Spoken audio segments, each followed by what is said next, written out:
ಸ್ನೇಹಿತರೆ, ನಾವಿವತ್ತು ನಮ್ಮ ರಾಂಪುರದಲ್ಲಿರ್ತಕ್ಕಂಥ ಒನಕೆಕಿಂಡಿಗೆ ಬಂದಿದ್ವಿ. ಒನಕೆಕಿಂಡಿ ಆದಿಮಾನವನ ನೆಲೆಯಾಗಿ ಸಾಕಷ್ಟು ಕವಿಚಿತ್ರಗಳಿದ್ದಾವೆ.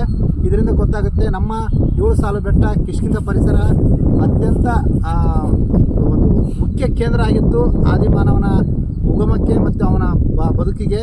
ಇವತ್ತು ನಾವು ನಮ್ಮ ಜೊತೆ ನಮ್ಮ ದಿಗ್ಗಜರಾಗಿರ್ತಕ್ಕಂಥ ಗಂಗಾವತಿ ಪ್ರಾಣೇಶ್ವರನ್ನ ಕರ್ಕೊಂಡು ಬಂದಿವಿ.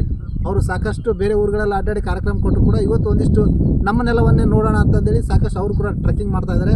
ಅವ್ರ ಜೊತೆ ನಾವಿದ್ವಿ. ಬನ್ನಿ ಈ ಒನಕೆಕಿಂಡಿ ಬಗ್ಗೆ ಅವರ ಅನುಭವವನ್ನು ಕೇಳೋಣ. ಭಾಳ ಚೆನ್ನಾಗಿದೆ ಸ್ನೇಹಿತರೆ. ನಾನು ಗಂಗಾವತಿ ಪ್ರಾಣೇಶ್. ಗಂಗಾವತಿ ಅಂದರೆ ಆನೆಗುಂದಿ, ಪಂಪಾ ಸರೋವರ, ರಾಮಾಯಣ ನಡೆದಂಥ ಸ್ಥಳದಲ್ಲಿ ಹುಟ್ಟಿದಂಥವನು ನಾನು. ಆದರೆ ತುಂಬ ಬಾಲ್ಯದಲ್ಲಿ ಶಾಲಾ ಪ್ರವಾಸಗಳಿಗೆ ಬಂದಾಗ ಮಾತ್ರ ಇವನ್ನೆಲ್ಲ ನೋಡಿದ ನೆನಪು. ಆದರೆ ಆ ನೆನಪು ಹೋಗ್ಬಿಟ್ಟಿತ್ತು. ಈಗ ಇವತ್ತು ನಮ್ಮ ಡಾಕ್ಟರ್ ಶಿವಕುಮಾರ್ ಪಾಟೀಲು ಹಾಗೂ ಅನೇಕ ಜನ ಸ್ನೇಹಿತರು ಇಂಥ ಸ್ಥಳಗಳನ್ನು ಹುಡುಕಿ ನನ್ನನ್ನು ಕರ್ಕೊಂಡೋಗಿ ತೋರಿಸ್ತಾರೆ. ನಿಜಕ್ಕೂ ಐತಿಹಾಸಿಕ ಸ್ಥಳ. ನಾನು ಇಡೀ ಕರ್ನಾಟಕದ ಜನರಿಗೆ ಹೇಳೋದಿಷ್ಟೇ, ನಾವು ಇಂಗ್ಲೆಂಡು, ಅಮೇರಿಕಾ ನೋಡ್ಬೇಕು ಅಂತ ಹೋಗ್ತೀವಿ. ನಾನು ಅಲ್ಲಿಗೆಲ್ಲ ಹೋಗಿ ಬಂದೀನಿ. ಆದರೆ ನಮ್ಮ ಈ ಪ್ರಾಕೃತಿಕ ಸಂಪತ್ತಿನ ಮುಂದೆ, ಪ್ರಾಕೃತಿಕ ಅವಶೇಷಗಳ ಗಿಂತ ಮಿಗಿಲಾದದ್ದು ಯಾವ ದೇಶವೂ ಇಲ್ಲ ಅನ್ನಿಸ್ತದೆ. ರಾಮಾಯಣ, ರಾಮ, ಆಂಜನೇಯರು, ಶಬರಿ ಮುಂತಾದವರೆಲ್ಲ ತುಳಿದಂಥ ನೆಲ ಇದು. ದಯವಿಟ್ಟು ನಾನು ಜನರಿಗೆಲ್ಲ ಹೇಳೋದಿಷ್ಟೇ, ಈ ಭಾಗದ ಬಂದಾಗ ಬರೀ ಹಂಪೆ ಒಂದೇ ನೋಡಿ ಹೋಗೋದಲ್ಲ. ಹಂಪೆ ನೋಡಿ ಬೇಡ ಅನ್ನೋದು, ಆದರೆ ಇಂಟೀರಿಯರ್ ಪಂಪಾ ಸರೋವರ, ಆನೆಗುಂದಿ, ಇದು ಯಾವ ಪರ್ವತ ಇದು? ಒನಕೆಕಿಂಡಿ. ಒನಕೆ ಅಂದರೆ ದುರ್ಗ ಮಾತ್ರ ನಾವು ಅನ್ಕೊಂಡಿವಿ. ಇಲ್ಲಿ ಒನಕೆಕಿಂಡಿ ಅಂತ ಒಂದು ಕಿಂಡಿ ಇದೆ. ಇದು ಗಂಗಾವತಿಯಿಂದ ಎಷ್ಟು ಕಿಲೋಮೀಟರ್ ಸರ್? ರಾಂಪುರ. ಗಂಗಾವತಿ ಆನೆಗುಂದಿ, ರಾಂಪುರ್ ಅಂತ ಊರಿದೆ. ಅಲ್ಲಿ ಇಲ್ಲೂ ಕೂಡ ಒಂದು ಒನಕೆಕಿಂಡಿ ಇದೆ.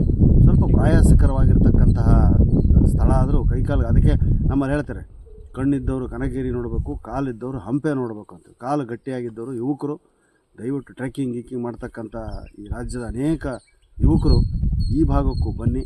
ಇಲ್ಲಿ ಗುಹೆ ಗಹ್ವರಗಳು, ಪ್ರಯಾಸಕರ ಪೇಂಟಿಂಗ್ಗಳು, ನೂರಾರು ವರ್ಷಗಳ ಹಿಂದೆ ಕೆಮ್ಮಣ್ಣಿನ ಬಣ್ಣದ ಪೇಂಟಿಂಗ್ಗಳು ಇವತ್ತಿಗೂ ಜಾಗೃತವಾಗಿವೆ. ಇವತ್ತು ನಿನ್ನೆ ಇಳಿಸಿದ್ದಾರೆ ಅನ್ನೋ ಥರ ಇದೆ.